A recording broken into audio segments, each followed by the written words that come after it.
जो हर्रेकास कायम हवा वाटतो, वाटतो संग्रही ठेवण्यासारखा.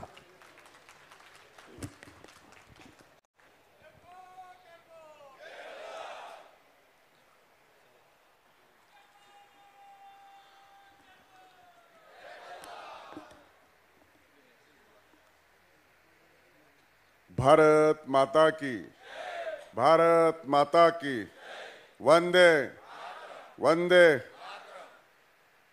आज अमरावती शहरामध्ये अमरावती जिल्ह्याच्या वतीनं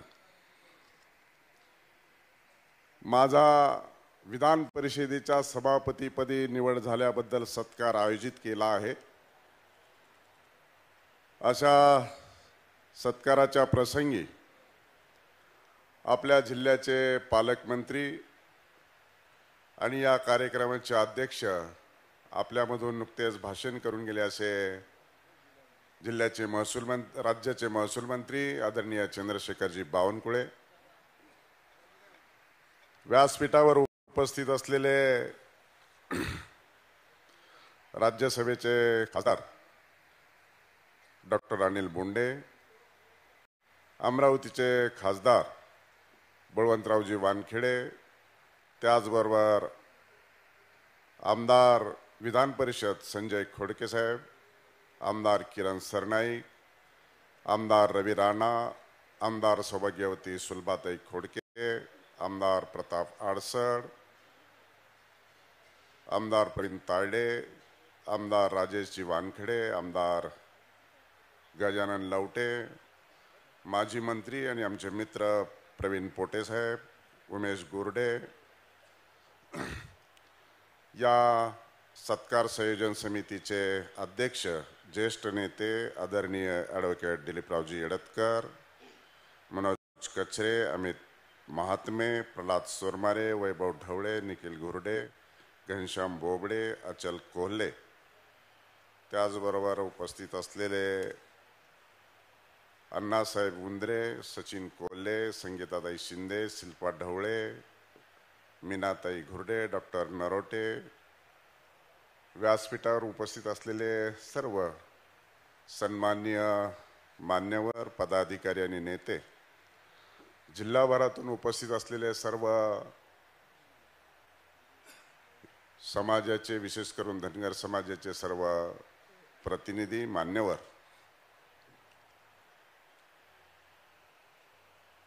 खरं तर सगळ्याच जणांनी भाषणं केली आणि भाषण करत असताना निश्चितपणे माझ्या गेल्या राजकीय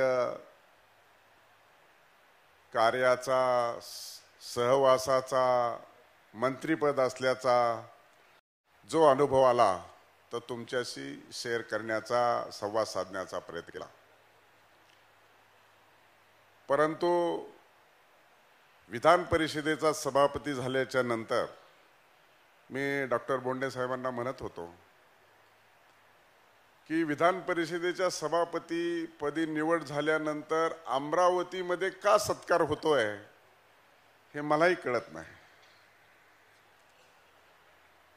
आणि आपण सर्व एवढ्या मोठ्या संख्येने उपस्थित आहेत आणि जिल्ह्यातले सर्व विधानसभेचे सदस्य, परिषदेचे सदस्य, खासदार साहेब, राज्यसभेचे खासदार आणि सर्व लोकप्रतिनिधी देखील उपस्थित आहेत.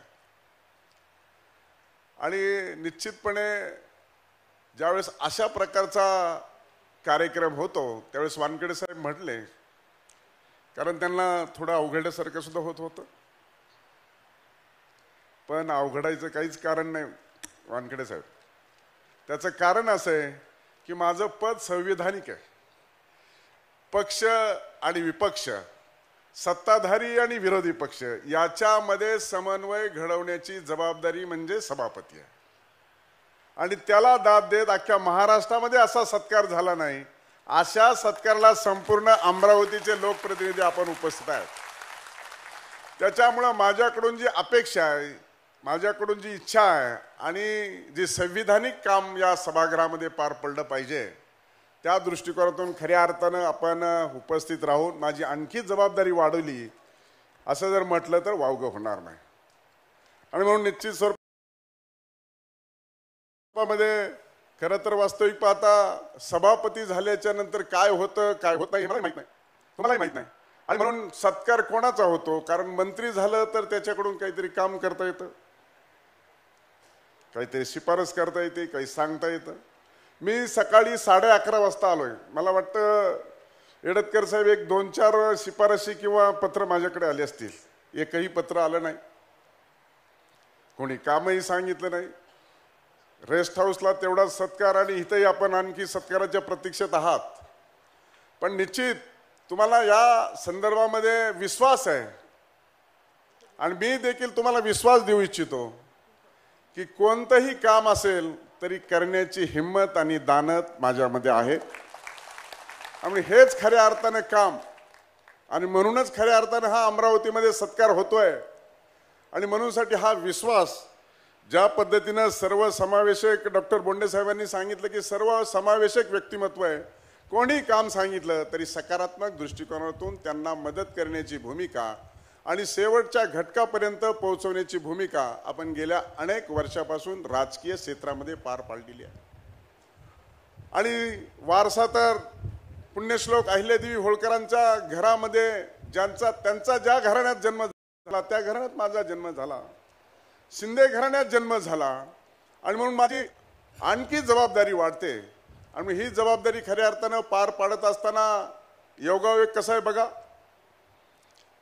पुण्यश्लोक अहिल्यादेवी होळकरांचं त्रिशताब्दी जन्मवर्ष आहे. गेली वर्षभर संपूर्ण राज्यभरात आणि देशभरात विविध कार्यक्रमांनी आपण हे कार्यक्रम पार पाडतोय. निश्चित स्वरूपामध्ये आपण 12,500पेक्षा जास्त मंदिरांचा जीर्णोद्धार केला. अहिल्यादेवींनी त्यांच्या कालखंडामध्ये अतिशय आक्रमण, मोगलशाही असेल, आपले पवित्र मंदिर असतील, त्याचा नामशेष करण्याचा पाडण्याचा ज्यांनी कार्यक्रम केला ते पुन्हा निर्माण करण्याचं काम, धर्म जागवण्याचं काम पुण्यश्लोक अहिल्यादेवी होळकरांनी केलं. त्यांचं हे त्रिशताब्दी जन्मवर्ष आहे. आणि नेमका त्या टायमाला मी सभापती आहे, त्यामुळे ह्या अपेक्षा असणं काही गैर नाही. आणि म्हणून खऱ्या अर्थानं ह्या सत्काराच्या प्रसंगी हे काम करत असताना माझ्या अगोदर देखील मला वाटतं बावनकुळे साहेबांनी सांगितलं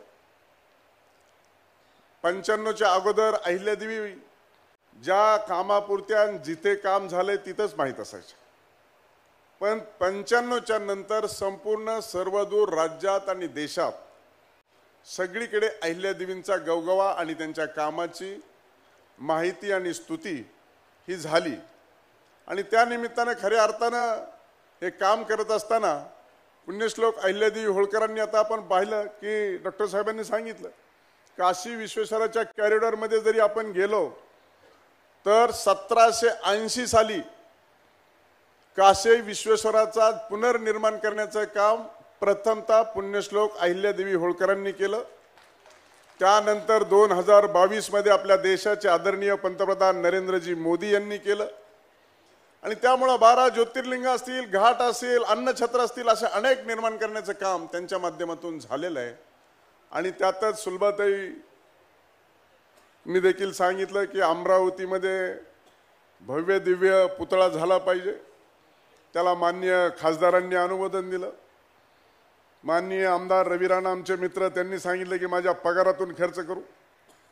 आणि एवढ्या सगळ्यातून नाही झालं आणि तुमचे सगळ्यांचे प्रयत्न असेल तर त्यासाठी मी विधान भवनात बसलेलोच आहे. तुमच्या सगळ्यांचे प्रयत्न आणि माझा मुख्यमंत्र्याकडे आणि तुमचा मुख्यमंत्र्याकडे शब्द, मला वाटतं की पुढच्या 301व्या जयंतीपर्यंत पुण्यश्लोक अहिल्यादेवी होळकरांचा पुतळा हा अमरावती शहरात बसल्याशिवाय राहणार नाही. त्यामुळे सर्व समावेशक आहेत. आपण सर्वांनी मागणी केली. हेच खऱ्या अर्थानं अहिल्यादेवींचं कार्य आणि कर्तृत्व तुमच्या आमच्या समोर आहे. मी 298व्या जयंतीच्या निमित्तानं मागणी केली की माननीय मुख्यमंत्री शिंदे साहेब होते, माननीय उपमुख्यमंत्री तत्कालीन त्यावेळेस देवेंद्रजी फडणवीस साहेब होते.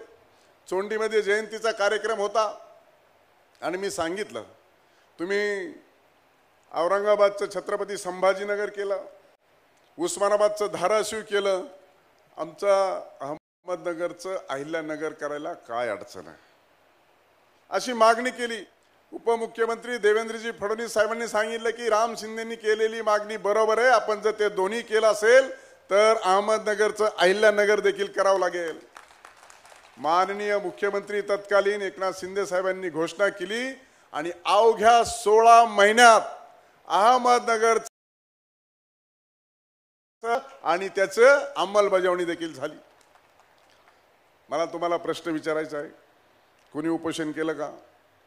कोणी मोर्चा काढला का? नाही काढला, नाही मोर्चा काढला. आता बघा, वानखेडे साहेबांनी अनुमोदन दिलं, सुलभाताईंनी प्रस्ताव ठेवला, रवी राणा साहेबांनी त्यांना प्रतिसाद दिला. इथं स्टेजवरचं चित्र बघा. अमरावतीकरांना मी वेगळं सांगायची गरज नाही. हे पुण्यश्लोक अहिल्यादेवी होळकरांचं कार्य आहे आणि ते सुद्धा अहमदनगरचं अहिल्यानगर करताना कोणी देखील विरोध केला नाही, म्हणून 16 महिन्यामध्ये राज्य सरकार आणि केंद्र सरकारने कार्यवाही केली. आणि म्हणून अशा एका मातेचं नाव घेत असताना खऱ्या अर्थानं तुम्हाला अभिमान आणि स्वाभिमान वाटावं असं काम आहे. सोलापूर विद्यापीठाला नाव दिलं आणि त्याचमुळं खऱ्या अर्थानं हे काम करत असताना आता 29 तारखेला मंत्री परिषदेची बैठक महाराष्ट्राच्या निर्मितीनंतर पहिल्यांदा ग्रामीण भागात आणि एका खेड्यात होणार आहे. आता 29ची ती 6 तारखेला होणार आहे. त्याच्यामुळे काही माध्यमं चालवतात, खोडके साहेब मीटिंग रद्द झाली, मीटिंग रद्द झाली. अहिल्यादेवीच्या नावाने घोषणा केलेलं काही रद्द होत नाही आणि होणार नाही. देवेंद्रजी फडणवीसच्या काळात तर होणारच नाही, ही खात्री देतो तुम्हाला. आणि त्यामुळं तिथं आता कॅबिनेटच्या माध्यमातून माननीय मुख्यमंत्री, सर्व मंत्री परिषद, हे 6 तारखेला तिथं मंत्री परिषद होणार आहे. दोन्ही उपमुख्यमंत्री देखील तिथं उपस्थित राहणार आहेत. 36 कॅबिनेट मंत्री आणि 6 राज्यमंत्री चोंडीमध्ये येणार आहेत. आणि मग अशा पद्धतीनं खऱ्या अर्थानं गुणगौरव करण्याचं देखील काम सुरू आहे. आणि म्हणून काम करत असताना येडतकर साहेबांनी समाजाचे प्रश्न देखील मांडले. संपूर्ण आयुष्य त्यांचं प्रश्न मांडण्यामध्ये गेलेलं आहे. त्यामुळं कुठलाही राजकीय आणि पक्षीय अभिनयच न ठेवता समाजाच्या प्रश्नाला प्रथम प्राधान्य मिळालं पाहिजे. ते प्रश्न राजकीय व्यासपीठावर मांडत असताना त्याच्याकडे लक्ष केंद्रित झालं पाहिजे. राना वना दऱ्या खोऱ्यात ऊन वारा पाऊस कशाची चिंता न करता आपला उदरनिर्वाह आणि उपजीविका साधत असताना, मेंढ्या मागं फिरत असताना समाजाचे जी काही ससे होलपट होती त्यांना न्याय मिळाला पाहिजे, हा त्याच्या मागचा त्यांचा हेतू होता. आणि त्यांनी अतिशय पोटतिडकीने हा प्रश्न मांडला. आणि हा प्रश्न सोडवण्याच्या दृष्टिकोनातून राणासाहेबांनी देखील सांगितलं की तुम्ही ठराव मांडा. मला वाटतं महाराष्ट्राच्या विधिमंडळामध्ये याच्या अगोदर 2 ठराव आले आणि ते ठराव दिल्लीला गेल्यानंतर परत घेण्यात आले. आणि आता मी ठराव मांडण्याच्या भूमिकेत नाही आहे, मी ठराव पास करण्याच्या भूमिकेत आहे. त्यामुळं ठराव हा सत्ता पक्षाने आणायचा असतो, त्याला अनुमोदन विरोधी पक्षाने द्यायचं असतं. आणि तो ठरावाच्या बाजूने जर बहुमत असेल तर मी सभागृहात सांगायचंय होईचे बहुमत, होईचे बहुमत, तेव्हा तो ठराव पास होतो. त्यामुळे तो अधिकार माझा नाही, तो अधिकार तुमचा आहे. आणि जर एकमत असेल, जसा मी सभापती एकमताने झालो तसं एकमताने असेल तरी मी घोषित करेल, नसेल तर काही लोकांना कन्व्हिन्स करायची वेळ आली तर मी कन्व्हिन्स देखील करेल. परंतु ते काम माझ्या समोर होणार असेल तर त्याच्या एवढं भाग्य माझ्या जीवनात कोणतंच असणार नाही, एवढं मात्र मी तुम्हाला या निमित्ताने सांगतो. आणि म्हणून प्रश्न सुटले पाहिजेत, या प्रश्नाला न्याय मिळाला पाहिजे. आणि त्या खुर्चीवर बसल्याच्या नंतर खऱ्या अर्थानं संपूर्ण महाराष्ट्र आपल्या समोर दिसतो असतो. आणि हा दिसत असलेला महाराष्ट्र, तिथं असलेले प्रश्न ते आपल्याला सोडवण्याच्या दृष्टिकोनातून सातत्यानं प्रयत्न करण्याची आवश्यकता असते. आणि म्हणून मेंढपाळाच्या प्रश्नाच्या संदर्भामध्ये सुद्धा चारा आणि त्यांना विम्याच्या संदर्भामध्ये सुद्धा मला वाटतं अनेक वेळा महसूल मंत्री आणि फॉरेस्ट मंत्र्याकडे बैठका झाल्यात, त्याच्यामध्ये देखील अंतिमता निर्णय झालेला आहे. त्याच्यामुळे जो निर्णय झालेला आहे तो यथायोग्य आपल्याला देखील कळवण्यात येईल, मेंढपाळांना देखील कळवण्यात येईल. त्याच्यामध्ये जर काही अडचण असेल फॉरेस्टच्या विभागाची, महसूलच्या विभागाची, पोलीसच्या विभागाची, तर त्यांना अजून नव्याने काय निर्देश देता येतील ते सुद्धा माझ्या स्तरावरती बैठक घेऊन पुन्हा एकदा नव्याने सांगण्याची भूमिका मी सभागृहामध्ये पार पाडेल. एवढं या निमित्ताने आपल्याला मी सांगतो. खरं तर वास्तविक पाहता या सत्काराला उत्तर देत असताना आणि या सत्काराचा स्वीकार करत असताना निश्चित स्वरूपामध्ये मला मनस्वी आनंद झालेला आहे। अमरावतीकर एका एवढ्या मोठ्या हॉलमध्ये एवढ्या उन्हाच्या कडाका आणि किती डिग्री सेल्सिअस जवळपास 45 डिग्री सेल्सिअस अंश तापमान असेल, आपण एवढ्या मोठ्या संख्येने उपस्थित राहिलात, आपले सगळे लोकप्रतिनिधी देखील उपस्थित राहिलात। त्यामुळं अशाच अर्थानं खऱ्या अर्थानं महामानव डॉक्टर बाबासाहेब आंबेडकर हे यांनी संविधान लिहिलं आणि या संविधानाच्या माध्यमातून समान आणि समतोल विकास झाला पाहिजे आणि कोणी याच्यापासून वंचित नाही राहिलं पाहिजे आणि त्याला दाद देत देखील आपले संविधानिक पदावर असलेले लोकप्रतिनिधी देखील या कार्यक्रमाला उपस्थित राहिलेत। येणाऱ्या कालखंडामधले जे जे काही प्रश्न असतील, अनेक प्रश्न असतील, ते सोडवण्याच्या दृष्टिकोनातून देखील आपण जरूर योग्य तो पाठपुरावा करावा। माझ्याकडून देखील सकारात्मक प्रतिसाद देण्याची भूमिका आपण पार पाडू आणि माननीय या राज्याचे मुख्यमंत्री देखील सातत्यानं आग्रही असतात, सकारात्मक असतात, अनेक प्रश्न निकालात काढलेले आहेत आणि म्हणून याच निमित्तानं ज्यावेळेस सभापती झालो आणि मी राज्यातून केंद्राच्या नेतृत्वाकडे भेटण्यासाठी गेलो, पहिल्यांदा मी माननीय देशाचे आदरणीय पंतप्रधान नरेंद्रजी मोदी यांना भेटायला गेलो, सहपरिवार भेटायला गेलो, सामाजिक प्रश्नावर देखील चर्चा केली, 300व्या जयंतीचं देखील निमंत्रण दिलेलं आहे आणि त्या अनुषंगाने देखील सरकारच्या पातळीवरती पूर्वतयारी सुरू आहे। त्याचाच एक भाग म्हणून 6 तारखेला आपल्याकडे आता मंत्री परिषदेची देखील बैठक होते आहे। त्यामुळं चोंडी या ठिकाणी 11 सप्टेंबर 1996 रोजी महामहिम देशाचे राष्ट्रपती डॉक्टर शंकर दयाळ शर्मा यांनी देखील चोंडीमध्ये भेट दिलेली आहे। त्यामुळं चोंडीमध्ये कोण यायचं राहिलं असेल तर फक्त देशाचे पंतप्रधान यायचे राहिलेले आहेत।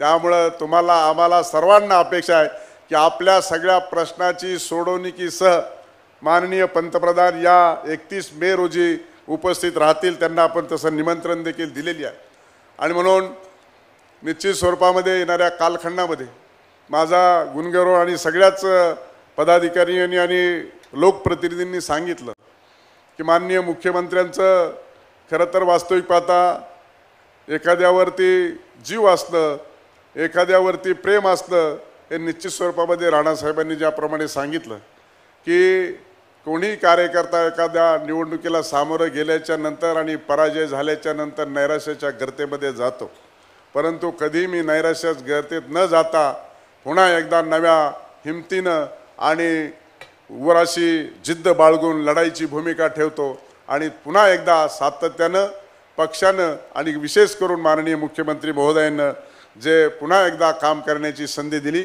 या कामाची संधी आणि जबाबदारी याची पूर्ण जाणीव माझ्या मनामध्ये आणि ध्यानामध्ये आहे। याचा पूर्ण उपयोग सर्वसामान्य घटकासाठी, उपेक्षेसाठी, वंचितासाठी, शोषितासाठी जे बाबासाहेबांनी संविधान दिलंय आणि आपल्या देशाला, राज्याला आणि शेवटच्या घटकाला न्याय देण्याची भूमिका आपल्याला येणाऱ्या कालखंडामध्ये पार पाडावी लागणार आहे। त्यामुळे या संविधानिक कामकाजाच्या नुसार आपल्याला या विधिमंडळ हे खऱ्या अर्थानं लोकशाहीतलं पवित्र मंदिर आहे आणि या मंदिरातूनच खऱ्या अर्थानं आपल्या सगळ्या गोष्टी मार्गी लागत असतात आणि म्हणून आवश्यक ते कायदे आणि ते केलेले कायदे प्रामाणिकपणे आणि व्यवस्थितरित्या सर्वसामान्यपर्यंत पोहोचले पाहिजेत।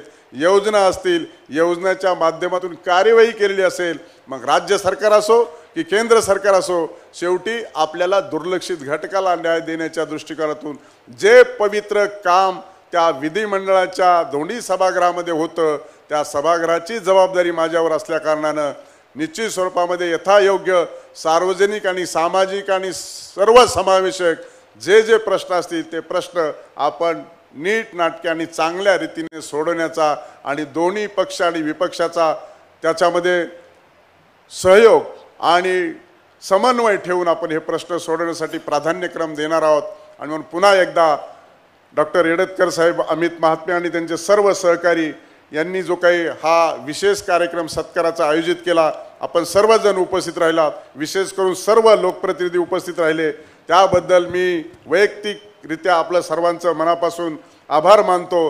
खऱ्या अर्थानं आपला हा अमरावतीचा सत्कार माझ्या मनामध्ये आणि ध्यानामध्ये निश्चित स्वरूपामध्ये राहील, कारण आपण 100% या सत्काराला प्रतिसाद देत मला आणखी काम करण्याची ऊर्जा वाढून दिलेली आहे. त्यामुळे मी अमरावतीचा सत्कार माझ्या जीवनामध्ये विसरू शकत नाही, अशी माझी भूमिका निर्माण झाली आहे. आणि पुन्हा एकदा आपले मी आभार मानतो आणि माझं एवढंच भाषण करतो आणि बोलणं थांबवतो. जय हिंद, जय महाराष्ट्र, जय मल्हार. माननीय आमदार श्री प्राध्यापक राम शिंदे सरांचा सत्कार भाजप मित्र परिवाराच्या वतीनं होत आहे. मनीष खवड, राजू भाऊ गंधे, राज